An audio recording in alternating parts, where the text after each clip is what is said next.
All right, ladies and gentlemen, Erik Ten Hag has been sacked. Okay, so it's been a while I posted a video, and that's because I feel really angry saying anything about my club after a loss.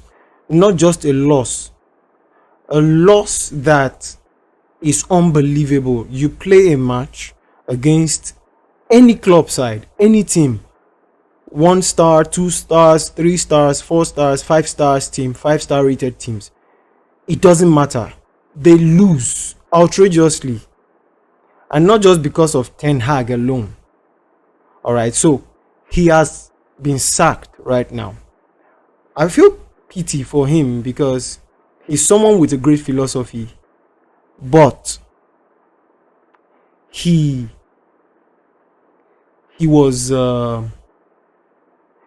the architect of his own downfall, right? That's number one. Number two, the players also are major reasons why he got sacked.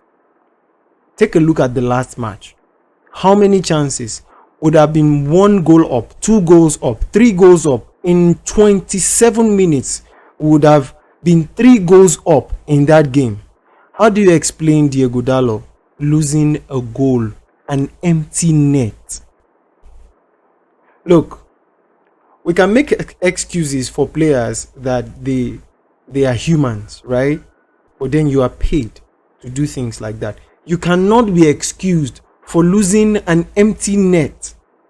Why do you make those runs if you will lose the chance?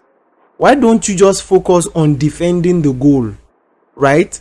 So if you're not going to score the ball, don't concede, right? Don't concede. Your job on the field, if not because of the new hybrid kind of game in the Premier League right now, your job is to defend and make sure you do not concede a goal. Okay, fine, you're going up front and then you do not score the goal. We lose the chance. Bruno Fernandes should have been 1-2 assists up. Now he has been sacked. Ruud van Nistelrooy has been named interim manager, probably until the end of the season. Look at the official statement. It's right here. Club statement. I didn't say it. 2 hours ago. You can see down there. 2 hours ago. Club statement. He has been sacked. Now, let's see the full statement. I'll just load it up. So, let's see what that says. Erik Ten Hag has left his role as Manchester United men's first team manager. Erik was approved in April 2022 and led the club to 2 domestic trophies, winning the Carabao Cup in 2023 and the FA Cup in 2024. Now, these are good achievements, but the manner at which we have played is not acceptable.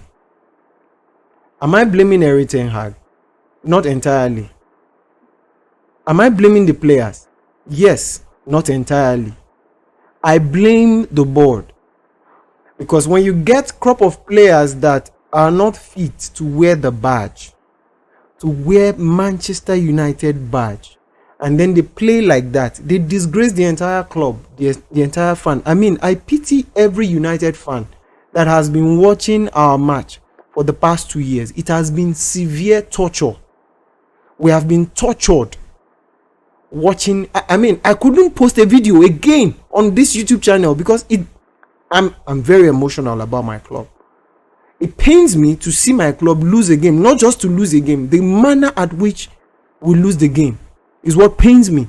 I feel so downcasted. I cannot make a match reaction after every match. It's painful seeing my team lose like that. Look at. So we are grateful to Erik Ten Hag. Everything he has done during his time with us. Wish him well for the future. Ruud van Nistelrooy, you're seeing that, will take charge of the team as interim head coach, supported by the current coaching team, whilst his permanent head coach is recruited. This is the mistake they keep making. Yeah, I know, because Omar Berrada has stated that he has stated the number of years for Manchester United to win the Premier League. So if the club is to win the Premier League, that means they're going to bring their own head coach. So Ruud van Nistelrooy is interim manager. Will he succeed? I hope he does.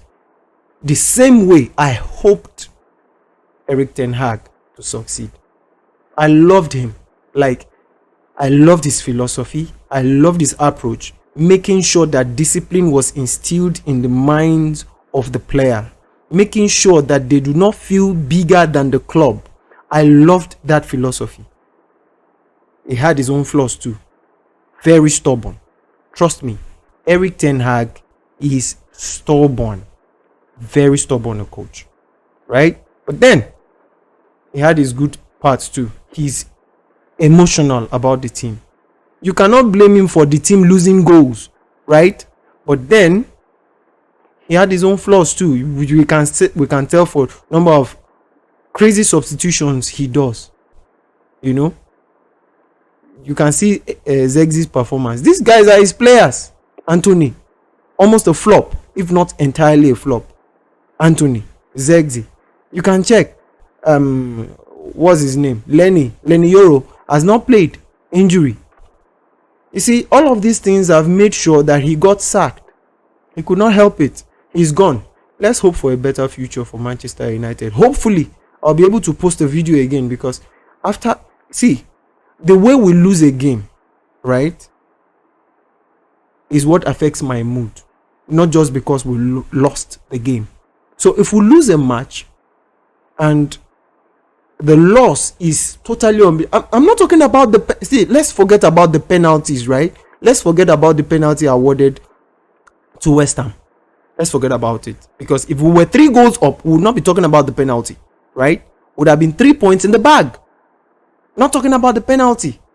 But now, here we are. 14th. 14th on the Premier League table. Manchester United. Unbelievable.